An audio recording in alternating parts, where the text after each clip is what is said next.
Wacha maneno, weka mziki. Ndio.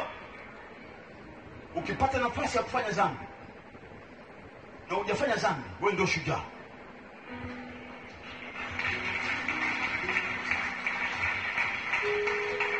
Kwamba naanganisha duniani na ya Mungu, yapi mema?